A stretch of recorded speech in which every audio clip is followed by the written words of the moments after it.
Welcome in Informational Video Center. بسم اللہ الرحمن الرحیم۔ اللہ تبارک و تعالیٰ کے بابرکت نام سے شروع جو بڑا مہربان اور نہایت رحم فرمانے والا ہے۔ ایک ایسی قوم جس پر اللہ تبارک و تعالیٰ نے اپنا دردناک عذاب نازل فرمایا اور اس قوم کے تمام لوگوں کو بندر بنا دیا۔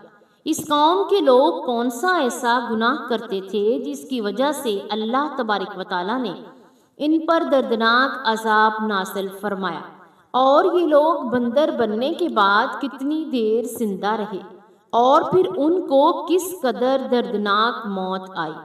جب یہ لوگ بندر بن گئے تو یہ لوگ اپنے عزیز و اقارب کو دیکھ کر ان سے کیا کہتے تھے، اور کیا آج کے دور میں پائے جانے والے بندر اس قوم کی نسل میں سے ہیں؟ ان تمام تر سوالات کے جوابات قرآن و حدیث کی روشنی میں آج کی اس ویڈیو میں ہم آپ کو بتائیں گے، لہٰذا آپ سے گزارش ہے کہ ہماری اس ویڈیو کو اینڈ تک ضرور دیکھیے گا۔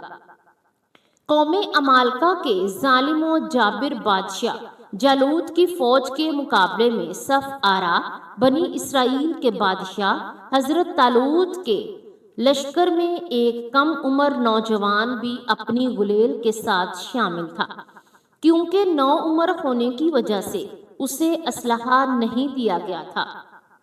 جالوت جسم کو سامان حرب سے سجائے نہایت رعنوت اور تکبر سے شاہی سواری پر بیٹھا اہل ایمان کو دعوت مبارزت دے رہا تھا۔ ابھی بنی اسرائیل کا یہ چھوٹا سا لشکر کوئی فیصلہ بھی نہ کر پایا تھا کہ اچانک ان کی صفوں میں موجود یہ کم عمر نوجوان عقاب جیسی برق رفتاری سے باہر نکلا اور جالوت کے سامنے پہنچ کر اسے للکارنے لگا۔ گوشت کے پہاڑ، لہیم شہیم اور طویل القامت جالوت نے حیرت کے ساتھ نوجوان کو دیکھا تو حقارت سے بولا، جا میری آنکھوں کے سامنے سے دور ہو جا، میں تجھے قتل کرنا پسند نہیں کرتا۔ بے خوف نوجوان نے بادشاہ کی آنکھوں میں آنکھیں ڈال کر گرجدار آواز میں جواب دیا، لیکن تجھے قتل کرنا مجھے پسند ہے۔ پھر فلک پر چمکتے سورج کی تیز روشنی میں ارض و سما نے ایک حیرت انگیز منظر دیکھا اور نوجوان کی غلیل سے گولی کی طرح نکلے پتھر سے جالوت کا متکبر سر پاش پاش ہو چکا تھا اور اس کا طاقتور جسم زمین پر اوندے منہ پڑا تھا۔ یہ سب اتنا اچانک ہوا کہ جالوت کی اسلحے سے لیس فوج کو سنبھلنے کا موقع ہی نہ ملا اور وہ بدحواس ہو کر بھاگ کھڑی ہوئی۔ یہ نوجوان ایک چراواہا تھا جو کہ سارا دن جنگل میں بکریاں چرایا کرتا تھا اور غلیل سے بکریوں کے قریب آنے والے درندوں کو مار بھگاتا، لیکن قدرت نے تو اس کے لیے بڑے فیصلے کر رکھے تھے۔ اللہ تعالیٰ نے پہلے اسے بنی اسرائیل کا بادشاہ بنایا اور پھر اسے نبوت اور رسالت کے عظیم منصب پر فائز فرمایا۔ قرآن پاک میں ارشاد ہے کہ داؤد نے جالوت کو قتل کر ڈالا اور اللہ نے اس کو بادشاہی اور دانائی بخشی اور جن جن چیزوں کو چاہا انہیں علم دیا۔ حضرت داؤد علیہ السلام قبل المسیح فلسطین میں پیدا ہوئے۔ آپ علیہ السلام حضرت ابراہیم علیہ السلام کی نسل میں سے تھے۔ محمد بن اسحاق حضرت وہب بن عنبا کے حوالے سے تحریر کرتے ہیں کہ حضرت داؤد پستہ قد تھے، آنکھیں نیلی تھیں، جسم پر بال بہت کم تھے، چہرے سے پاکیزگی جھلکتی تھی، نہایت ہمدرد، قوی، بہادر اور نڈر ہونے کے ساتھ حکمرانی اور فیصلہ کرنے کی قوت تحفہ خداوندی تھی۔ حضرت داؤد سے قبل بنی اسرائیل میں نبوت الاوی بن یعقوب میں چلی آ رہی تھی، جبکہ بادشاہت دوسرے خاندان یہود بن یعقوب میں بھی تھی، لیکن اللہ رب العزت نے پہلی مرتبہ دونوں اعزازات ایک ہی شخصیت میں جمع فرما دیے۔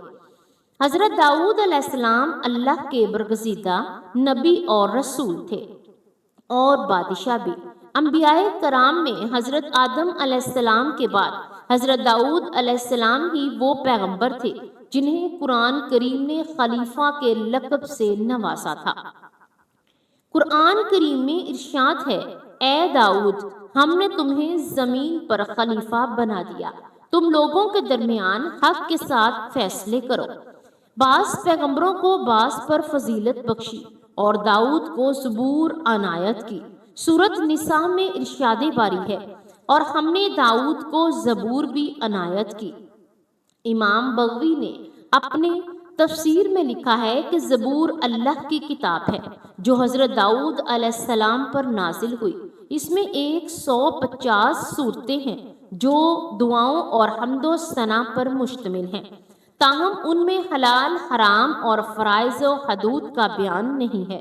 زبور کے لغوی معنی پارے یا ٹکڑے کے ہیں۔ دراصل زبور کے نزول کا مقصد تورات کی تکمیل تھا، اس لیے گویا یہ تورات ہی کا ایک حصہ یا ٹکڑا ہے۔ زبور اللہ تعالیٰ کی حمد و ثنا سے مزین ہے، اور حضرت داؤد علیہ السلام کو اللہ تعالیٰ نے دل نشین آواز اور سحر انگیز لحن عطا فرمایا تھا۔ آپ جب زبور کی تلاوت فرماتے تو وجد آفرین تلاوت سے مسحور ہو کر چرند پرند درخت پہاڑ جن و انس دریا سمندر یعنی سب اللہ تعالیٰ کی حمد و ثنا میں محو ہو جاتی ہیں۔ اس لیے آج تک لحن داؤدی ضرب المثل ہے۔ اللہ تبارک و تعالیٰ نے پہاڑوں، پرندوں اور جانوروں کو حکم دیا تھا کہ جب حضرت داؤد اللہ تعالیٰ کا ذکر کریں تو وہ سب بھی انہی کلمات کو دہرائیں۔ جب وہ زبور کی تلاوت کرتے تو پرندے بھی ہوا میں ٹھہر کر ان کے ساتھ ذکر الہی میں شامل ہو جاتے۔ اسی طرح پہاڑ، شجر اور دیگر جانور بھی ان کے ساتھ اللہ کی تسبیح بیان کرتے۔ اللہ تبارک و تعالیٰ نے حضرت داؤد علیہ السلام کو دوسرا معجزہ یہ عطا فرمایا کہ لوہے کو ان کے لیے موم کی طرح نرم فرما دیا۔ اللہ تعالیٰ نے حضرت داؤد کو نبوت اور رسالت کے ساتھ حکومت بھی عطا فرمائی تھی۔ انسانوں کے بندر بننے کی ابتدا حضرت داؤد علیہ السلام کے دور سے ہی ہوئی۔ اس واقعے کا پس منظر کچھ یوں ہے کہ حضرت داؤد علیہ السلام اور ان کی قوم سمندر کے کنارے ایلا نامی گاؤں میں رہتے تھے، اور ان کی تعداد 70,000 کے قریب تھی۔ یہ قوم بڑی ہی خوشحال تھی، اللہ تبارک و تعالیٰ کے فرمانبردار قوم تھی۔ اس قوم کو اللہ تبارک و تعالیٰ نے بے شمار نعمتوں سے نوازا تھا۔ ہر طرف سبز و شاداب، سرسبز شاداب باغات اور ہر طرف ہریالی ہی ہریالی تھی، اور اللہ تبارک و تعالیٰ کی بے پناہ کرم نوازیاں تھیں۔ یہ لوگ اپنی اس زندگی میں بہت ہی زیادہ خوش تھے۔ حضرت داؤد علیہ السلام کی قوم چونکہ سمندر کے کنارے رہتی تھی تو اللہ تبارک و تعالیٰ کا ان پر یہ خاص کرم تھا کہ سمندر کے اس کنارے پر بے پناہ مچھلیاں آتی تھیں جن کا یہ لوگ کاروبار کرتے تھے اور بہت ہی خوشحال والی زندگی گزارتے تھے۔ جب یہ قوم اللہ تبارک و تعالیٰ کی نعمتوں کی وجہ سے خوشحال ہو گئی تو اللہ تبارک و تعالیٰ کی نافرمانیوں پر اتر آئی اور طرح طرح کے گناہوں کے اندر مبتلا ہو گئی، اور پھر ایک دن اللہ تبارک و تعالیٰ نے اس قوم کا امتحان لینے کا ارادہ کیا اور حضرت داؤد علیہ السلام کو وحی بھیجی کہ اپنی اس قوم سے کہہ دیں کہ وہ سنچر کے دن یعنی ہفتے والے دن مچھلی کا شکار کرنا بند کر دیں۔ اس طرح اللہ تبارک و تعالیٰ نے حضرت داؤد علیہ السلام کی قوم پر ہفتے والے دن مچھلیوں کا شکار حرام فرما دیا، اور پھر یہاں سے اس قوم کی بربادی شروع ہو گئی۔ حضرت داؤد علیہ السلام نے اپنی قوم کو بتایا کہ اللہ تبارک و تعالیٰ نے ہفتے والے دن مچھلیوں کے شکار کو حرام قرار دیا ہے، تو وہ لوگ بہت ہی زیادہ پریشان ہو گئے اور ساری قوم سر جوڑ کر بیٹھ گئی، کیونکہ ہفتے کا دن ہی وہ دن تھا جس میں مچھلیاں وافر مقدار میں آتی تھیں اور خود بخود کنارے پر آ جاتی تھیں، اور باقی دن ایسے تھے کہ بہت کم اور نہ ہونے کے برابر مچھلیاں پکڑی جاتی تھیں۔ اس قوم کا گزر بسر چونکہ مچھلیوں کے شکار پر ہی تھا، اس وجہ سے اللہ تبارک و تعالیٰ کا یہ حکم سن کر یہ قوم پریشان ہو گئی۔ یہ نہیں جانتے تھے کہ اللہ تبارک و تعالیٰ ہی کی طرف سے یہ ایک آزمائش ہے۔ پھر ایک دن شیطان نے ان کو وسوسہ ڈالا کہ سمندر سے نالیاں نکال کر خشکی میں بڑے بڑے حوض بنا لو۔ جب ہفتے والے دن مچھلیاں آئیں تو وہ بڑے حوض میں سے ہو کر نالیوں میں آ جائیں اور اس طرح پھر ان نالیوں کا منہ بند کر دیا جائے اور پھر اگلے دن یعنی اتوار والے دن ان کو پکڑ لیا جائے۔ شیطان نے اس قوم کے لوگوں کو ورگلایا کہ اس طرح ہم ہفتے والے دن شکار سے بھی بچ جائیں گے اور مچھلیاں بھی ہاتھ آ جائیں گی اور وہ بھی پکڑی جائیں گی۔ بہت سے لوگوں کو یہ ہلا بازی اچھی لگی اور انہوں نے ایسا کرنا شروع کر دیا اور سمندر سے چھوٹی چھوٹی نالیاں نکال کر بڑے بڑے حوضوں میں ڈال دی، جس کے ذریعے وافر مقدار میں مچھلیاں ان حوضوں میں داخل ہو جاتی۔ اس قوم کے بدبخت لوگوں کو شیطان کا یہ ہیلا بہت پسند آیا، لیکن اس قوم نے یہ نہ سوچا کہ جب مچھلیاں سمندر سے حوض میں آ کر قید ہو گئی تو پھر مچھلیوں کا شکار ہی ہو گیا۔ اس لیے یہ شکار بھی ہفتے والے دن ہی قرار پایا جو اللہ تبارک و تعالیٰ نے حرام قرار دیا تھا۔ اس موقع پر یہودیوں کے 3 گروہ ہو گئے۔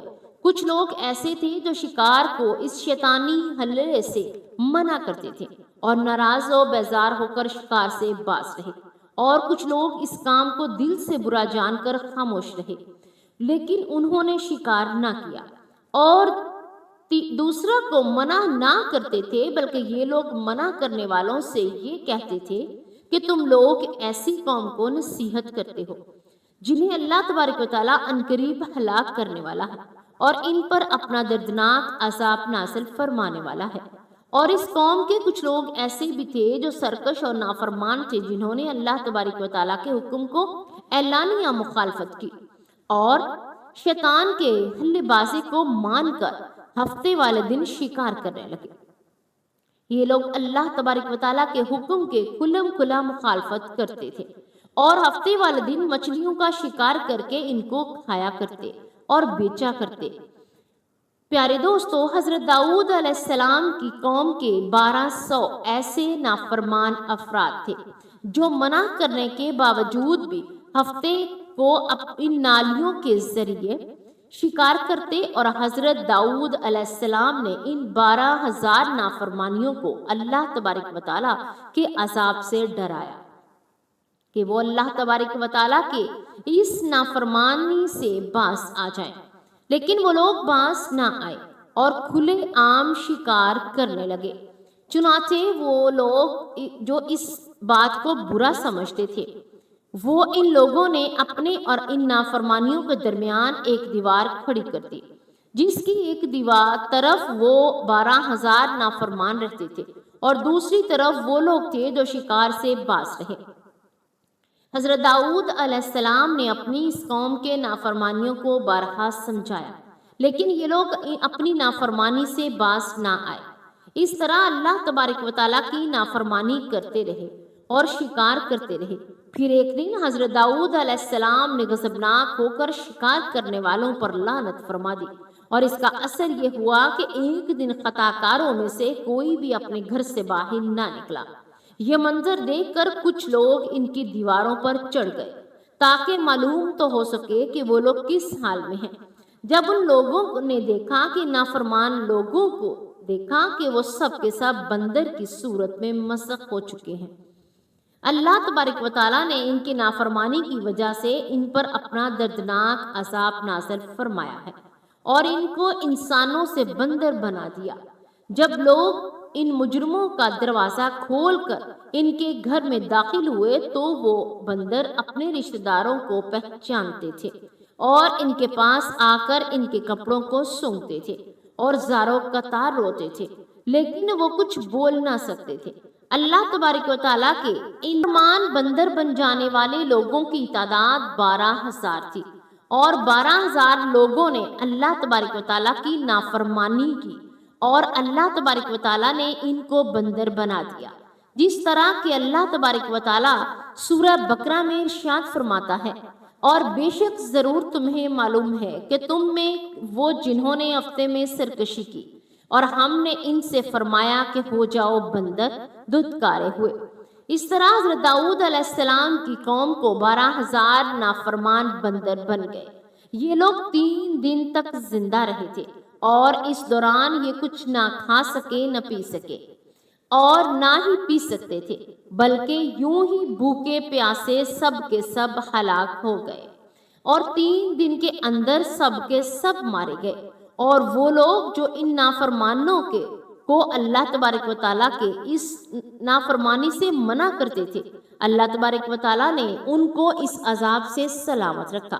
اور وہ لوگ جو اس شکار کو برا جان کر خاموش رہتے تھے، اللہ تبارک و تعالیٰ نے ان کو بھی اس عذاب سے سلامت رکھا۔ پیارے دوستو، اب بات کرتے ہیں کہ آج کے دور میں ان 12,000 میں سے کیا کوئی بندر ان کی نسل میں بھی موجود ہے، یا آج کے دور میں پائے جانے والے بندر انہی بندروں کی نسل میں سے ہیں؟ اس کے متعلق روایات میں آتا ہے کہ حضرت عبداللہ بن مسعود رضی اللہ تعالی عنہ سے روایت ہے کہ رسول حضور پاک صلی اللہ علیہ وآلہ وسلم سے کسی نے سوال کیا کہ آج کے بندر کیا حضرت داؤد علیہ السلام کی قوم سے ہیں؟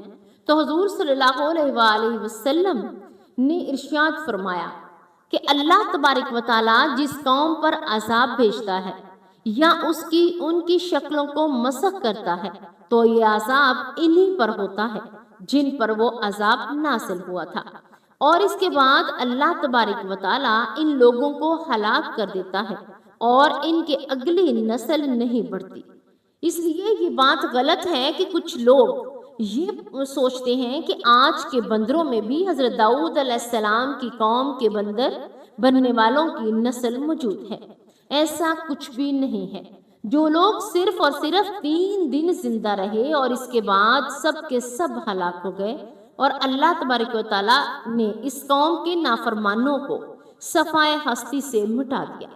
اللہ تبارک و تعالیٰ سے دعا ہے کہ اللہ تبارک و تعالیٰ ہمیں نیکی کرنے کی توفیق عطا فرمائے اور نیکوکاروں میں شامل کرے۔ آمین یا رب العالمین۔